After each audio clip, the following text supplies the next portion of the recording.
এবং ছাত্র জনতা আন্দোলনের গুলি করার ইন্ধনদাতা, হুমদাতা এবং ষড়যন্ত্রের সঙ্গে জড়িত সাবেক আইনমন্ত্রী আনিসুল হক এবং বাণিজ্য উপদেষ্টা সালমান এফ রহমান এবং কুখ্যাত আয়নাঘরের স্রষ্টা লেফটেন্যান্ট জেনারেল জিয়াউল হাসান, এই তিনজনকে রিমান্ড শেষে আজকে আদালতে উপস্থাপন করা হয়।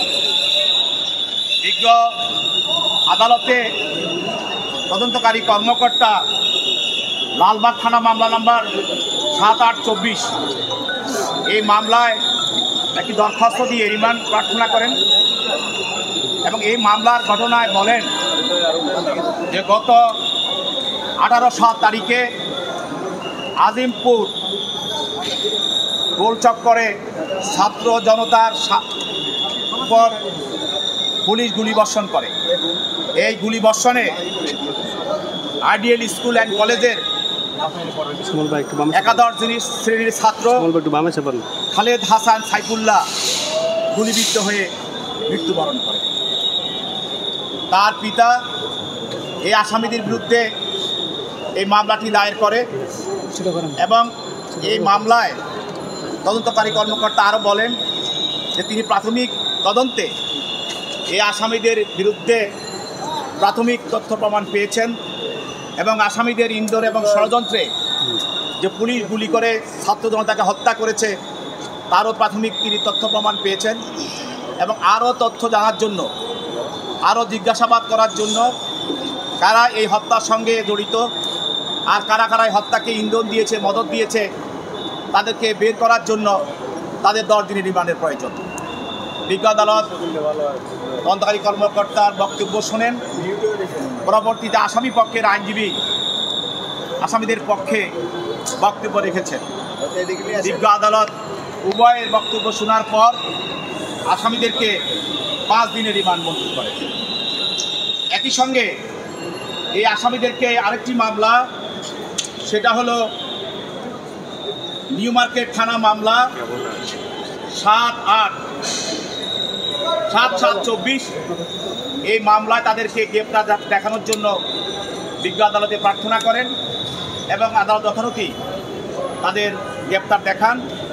তৎপর তদন্তকারী কর্মকর্তা এই মামলায় এই আসামিদের জড়িত থাকার কারণ দেখিয়ে এবং এই মামলায় সবুজ আলী ঢাকা কমার্স কলেজের একাদশ শ্রেণীর ছাত্র, তাকে পুলিশ ঢাকা কলেজের সামনে গুলি করে হত্যা করে। এই কোমলমতি ছাত্র, সাধারণ ছাত্র যাদের সামনে অনেক বড় ভবিষ্যৎ, এই পাষাণরা তাদের কুপরামর্শে, তাদের ষড়যন্ত্রে এই স্কুল ছাত্র এবং কলেজ ছাত্র তাদেরকে হত্যা করে। তদন্তকারী কর্মকর্তা প্রাথমিক তদন্তে এদের জড়িত থাকার বিষয়টি নিশ্চিত করেন এবং তাদেরকে আরও জিজ্ঞাসাবাদ করার জন্য 10 দিনের রিমান্ড প্রার্থনা করেন। বিজ্ঞ আদালত আসামি পক্ষের আইনজীবীর বক্তব্য শুনে এবং প্রসিকিউশনের বক্তব্য শুনে 5 দিনের রিমান্ড মঞ্জুর। আরেকটি মামলা, এই 2 মামলায় সালমান এফ রহমান এবং আনিসুল হক এবং আয়নাগরের কারিগর জিয়াউল হাসান এদের বিরুদ্ধে এই 2 মামলায় 5 দিন 10 দিনের রিমান্ড মঞ্জুর করে। আরেকটি মামলায় আপনারা জানেন যে শিক্ষা ব্যবস্থার ধ্বংসকারী এবং আমাদের বই পুস্তকে নবীজি সহ আমাদের ধর্মের উপর আঘাত করে অন্য ধর্মকে প্রাধান্য দিয়ে কোমলমতি শিশুকে তার ধর্ম থেকে বিচ্ছিন্ন করার জন্য যে একটি অভ্যাস সৃষ্টি করেছে দীপুমণি। এই দীপুমণি আপনারা জানেন যে সে চাঁদপুরে সে এবং তার ভাই ওই এলাকায় যে অত্যাচার করেছে এবং নিপীড়ন করেছে এবং সেখানে বালুমহল থেকে যে দখলদারি করেছে, গত তারিখে তাকে যখন আদালতে আনা হয় তখন হাজার চাঁদপুরবাসী এই এলাকায় ভিড় করে। ওই দীপুমণি তাকে 4 দিনের রিমান্ড পর আজকে তাকে বাড্ডা থানা মামলা নাম্বার 4-8-24 তাকে গ্রেপ্তার দেখানো হয়। এই বাড্ডা থানায় আপনারা জানেন যে গত 19/7/24 তারিখে বাড্ডা পুঁজি টাওয়ারের পাশে ভিকটিম সুমন শিকদার পুলিশের গুলিতে নিহত হয় এবং তার পিতা বাদী হয়ে মামলা করে। এই মামলার 1 নম্বর আসামি শেখ হাসিনা, 2 নম্বর আসামি আসাদুজ্জামান কামাল এবং এই আসামি দীপু মনি, এছাড়াও বসুন্ধরার চেয়ারম্যান আব্দুস সোবাহান এবং তার ছেলে আনবির সোবাহান, তারা ওই হত্যা মামলার আসামি। এই মামলায় তদন্তকারী কর্মকর্তা 10 দিনের রিমান্ড চেয়ে বিজ্ঞ আদালতে প্রার্থনা করেন এবং বলেন যে এই আসামিরা প্রাথমিক তদন্তে এই মামলার সঙ্গে জড়িত মর্মে তারা তথ্যপত্র পেয়েছে এবং এই আসামিকে আরও জিজ্ঞাসাবাদ করা প্রয়োজন। এই মামলার সঙ্গে, এই হত্যার সঙ্গে কারা জড়িত, কারা ইন্ধনদাতা এবং কারা ষড়যন্ত্রকারী, এটা তাদেরকে বের করতে হবে। এই জন্য এই আসামিকে রিমান্ডে নেওয়া প্রয়োজন। তার পক্ষে তার আইনজীবীরা রিমান্ড বাতিলপূর্বক জামিনের প্রার্থনা করেন। বিজ্ঞ আদালত উভয় পক্ষের বক্তব্য শোনার পর এই আসামির বিরুদ্ধে 4 দিনের রিমান্ড মঞ্জুর করে।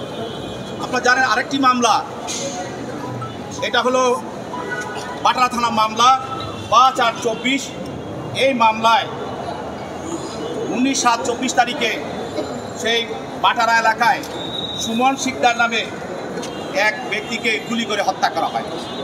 এই হত্যা মামলায় সাবেক আওয়ামী সরকারের, অবৈধ সরকারের চিফ হুইপ আসমত ফিরোজ, এই আসমত ফিরোজ আপনারা জানেন 16/7 তারিখেও সে এলাকা গিয়ে জনগণকে একত্রিত করার চেষ্টা করেছিল, তার দলের কর্মীদের একত্রিত করার চেষ্টা করেছিল এবং আন্দোলনরত ছাত্র জনতার উপরে সে আক্রমণ করে। তাদেরকে এই আক্রমণ করার ফলে এলাকার মানুষের রোষানলে পড়ে সে পালিয়ে ঢাকা চলে আসে এবং সে এই আন্দোলনকে স্তম্ভিত করার জন্য, আন্দোলনকে থামিয়ে দেওয়ার জন্য সরকারের উচ্চ মহলের সঙ্গে তারও ষড়যন্ত্র থাকার প্রমাণ পাওয়া যায়। সেই জন্য এই হত্যার সঙ্গে এই আসামি ফিরোজ প্রত্যক্ষ এবং পরোক্ষভাবে জড়িত এবং প্রাথমিক তদন্ত কর্মকর্তা এর তথ্য প্রমাণ পেয়েছেন এবং তাকে আরও জিজ্ঞাসাবাদ করা প্রয়োজন। এই হত্যার সঙ্গে কারা জড়িত, তাদের কুপরামর্শে, তাদের ষড়যন্ত্রে কীভাবে হত্যাটা সংঘটিত হলো তার জন্য জিজ্ঞাসাবাদের প্রয়োজন এবং তিনি 10 দিনের রিমান্ড প্রার্থনা করেন।